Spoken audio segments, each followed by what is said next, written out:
Hi, today we will be talking about apex seals and how to measure them. To be honest, we need two things and we will be doing three measurements to determine if we can put this into our engine. And also one of these measurements is done only when we will be putting new apex seal, and another will be only when we will be thinking about reusing them. So, what we need to measure our apex seal? To be odd enough, we will need our rotor and also we will need a linear caliper and how you call it?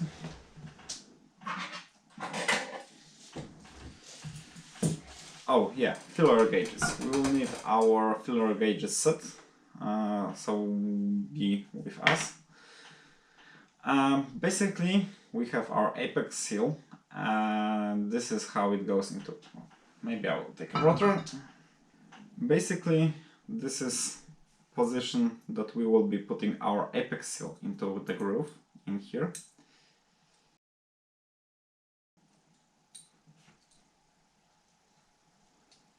Somehow like this. And in this measurement we will taking out our apex seal, open our linear caliper and basically get it in here, so we will get our measurements. We should actually put this in here and in here to determine if we actually can use our apex seal. The Mazda specification says that we need to replace our apex seals when it will reach 4 and 3 mm, and the new one is actually 5 and 3. So we have 1 mm difference between used and new one. But to be honest, if we will be rebuilding our engines to last long, I will be replacing them every time I will see 5 and 1, even 5 and 2 millimeters. If I wanted to just to put the engine together and forget about everything, I would replace them either way. Next thing, it will be when we will have our new apex seals. I've read that this is not only the aftermarket apex seals, but also in RX-7s the Mazda recommended it, but I couldn't find it in any engine repair manual that is on the internet. We basically need our little triangle over here, and we basically need to put this together so our bottom will be flat, at least even. Our little triangle should be even with our apex seal, and we should measure our length of our apex seal. Yeah, there is a channel on YouTube, I will give it its name somewhere in here, that showed the tool that actually is for this purpose. You just put an apex seal both parts, and if you will have triangle little off, not even with top and bottom of apex seal, then you will have to grind either this part of apex seal or our triangle. Either way, actually, what should be a specification? I found it only once on some rotary forum. 79.98 mm. So we have 200 of millimeter difference between our apex seal full length and actually length of our rotor housing. Full rotor housing, new one, should be 80 millimeters exactly in every place. So we could check that. This will be another video how to check housings. But basically, yeah, we should have a little less than 80 millimeters full length. It will not be the end of the world if you will actually put your apex a little longer into your engine. It will even out. When I built my first engine, you can see the video on my channel.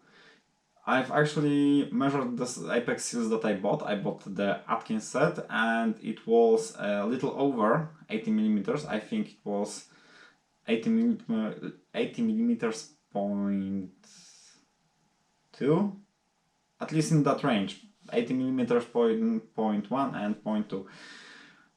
It was extremely length and I thought if I even should grind them or not. I've actually just left them as it was, as I bought them, and put them into the engine. Basically the engine runs. As you saw, the engine is doing pretty well.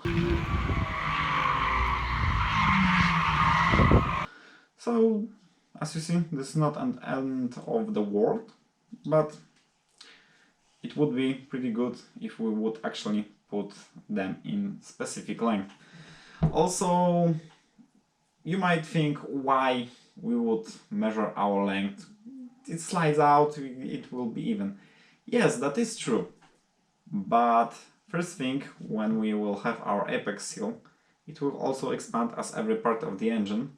And if we will have that 79.98 millimeters in length, it will actually be pretty even out to full length as it's supposed to be when the engine will be hot. Another thing would be how much your engine needs to grind up itself, I mean the apex seals, how much it will actually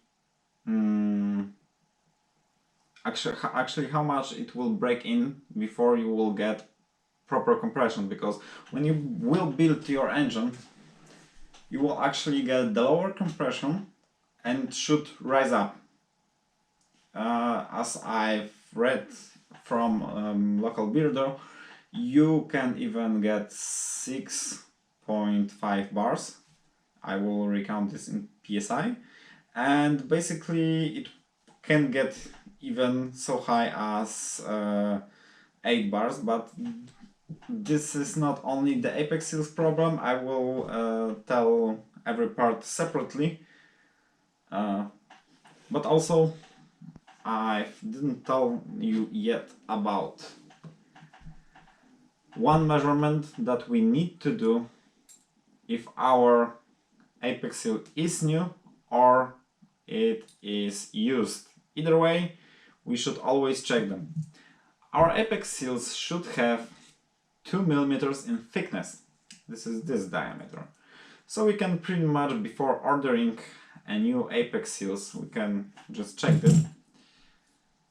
But basically what we will check in here, as I've read, it will be 1500ths of millimeter in here, but I am sure this rotor doesn't hold specification, so I get the thinnest piece I have.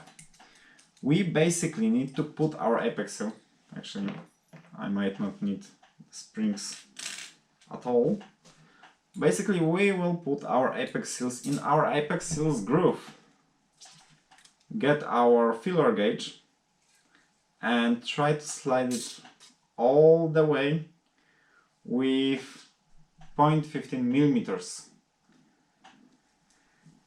If this will not actually be the case that it will fit all the way, we can measure the apex seals and be sure that it is how it's supposed to be. I mean the thickness, how it's supposed to hold. But if you will see this, we have probably the rotor change. We need to change a rotor if we will not meet the specification. I think the Atkins pointed it should be 0.1 millimeter. Either way, if we will not have enough space in here, our apex seal can bind up and it can cause our failure on one of the faces. Actually, it will not be a full failure, but if it would stack when the apex seal is out, it can potentially break our rotor or our apex seal, and we would like to have that. So these are three things that we basically need to measure up: our length of our apex seal, our height if we want to reuse used apex seal, and also the fitment in our groove in our rotor. That also, when we, as I said, when we will be buying a new one, it should have 2 millimeters, but as I'm holding one of apex seals in my hand, I feel the edge in here, and that edge might be problem that you couldn't fit a filler gauge in our rotor. People are actually laughing from apex seals, and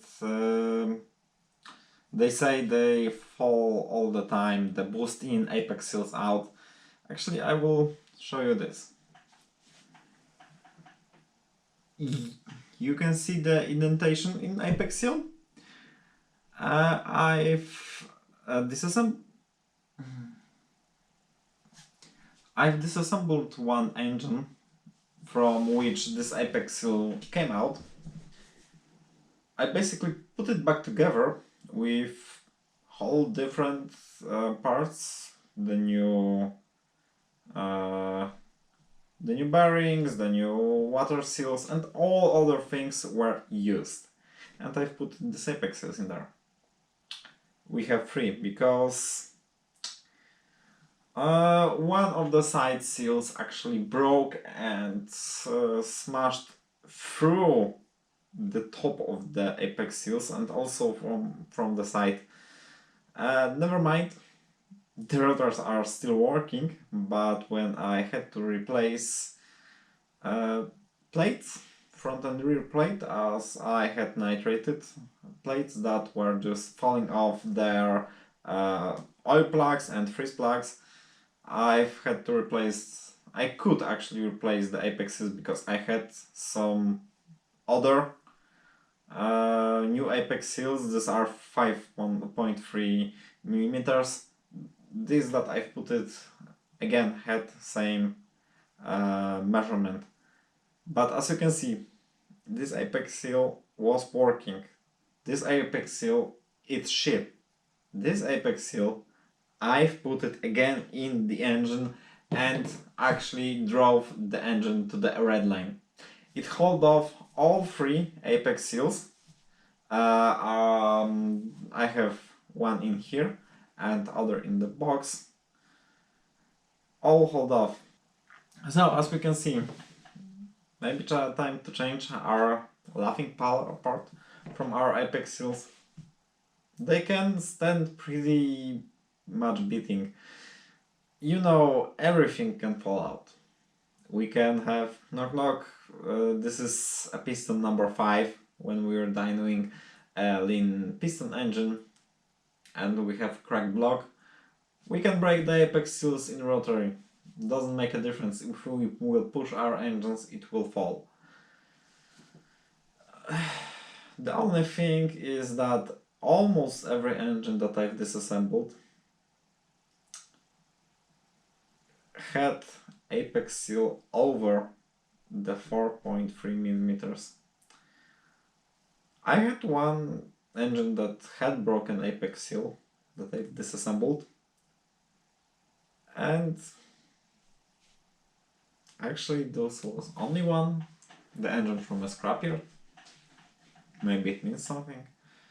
Actually this housing came from that engine. I don't know.